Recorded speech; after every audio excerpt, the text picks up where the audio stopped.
বাংলার এক প্রত্যন্ত গ্রাম, নাম তার চাঁদপুরা।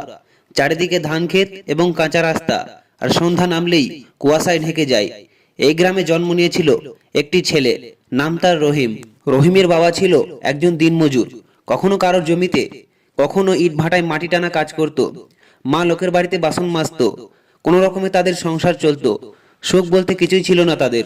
তিন বেলা ঠিকমতো খাবার জুটতো না প্রায়। অনেক রাতে রহিম না খেয়ে ঘুমিয়ে পড়তো। রহিম পড়তে খুব ভালোবাসতো, কিন্তু স্কুলে যাওয়া ছিল তার জন্য যুদ্ধের মতো। বন্ধুদের ছিল জুতো, ব্যাগ, নতুন জামা, আর রহিম যেত ছিঁড়া প্যান্ট শার্ট পরে।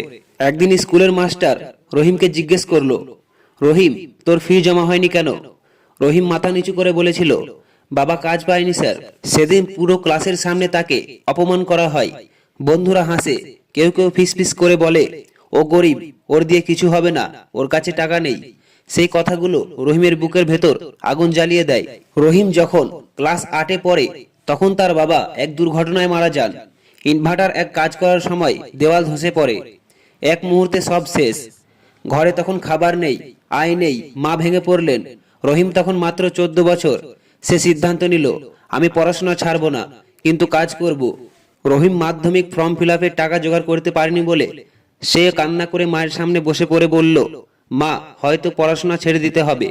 মা তখন নিজের শেষ সম্বল, একজোড়া কানের দুল বিক্রি করে বলেছিলেন, এই নে বাবা, পড়াশোনা ছাড়বি না, আমি না খেয়ে থাকবো, তুই তাও পড়বি। সেই দিন রহিম প্রথমবার বুঝেছিল সফলতার পেছনে তার মায়ের আত্মত্যাগ কত বড়।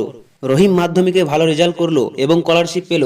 কলেজে ভর্তি হলো। কলেজে পড়ার সময় সে অন্যদের টিউশন পড়াতো, নিজের খরচ নিজেই চালাতো। একদিন কলেজের এক শিক্ষক তাকে বললেন, তোর চোখে আগুন আছে, তুই একদিন অনেক দূর যাবি। এই কথাটি রহিম সারা জীবন মনে রেখেছিল। পড়াশোনার পাশাপাশি রহিম মোবাইল আর ইন্টারনেট ব্যবহার শিখে নেয়। রাতে ইউটিউবে ফ্রি ভিডিও দেখে কম্পিউটার এবং ডিজিটাল কাজ শিখে ফেলে। কলেজ শেষ করে সে একটি ছোট অনলাইন কাজ শুরু করে। প্রথমে কম টাকা হলেও সে হাল ছাড়েনি। দিন রাত পরিশ্রম করে একদিন সে নিজের একটা ছোট অফিস খুলল।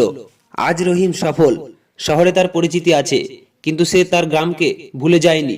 সে আজও চাঁদপুর গ্রামে যায়, গরিব ছাত্রদের পড়াশোনার খরচ দেয়, স্কুলে ফ্যান লাগায়, বই দেয়, মায়ের জন্য পাকা ঘর বানিয়েছে।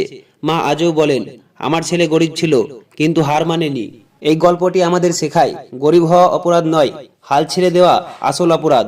আজ তুমি যেখানে দাঁড়িয়ে আছো, সেখান থেকেই তোমার সফলতা শুরু হতে পারে। তাই হাল ছেড়ো না, চেষ্টা করে যাও, সফলতা একদিন নিশ্চয়ই আসবে।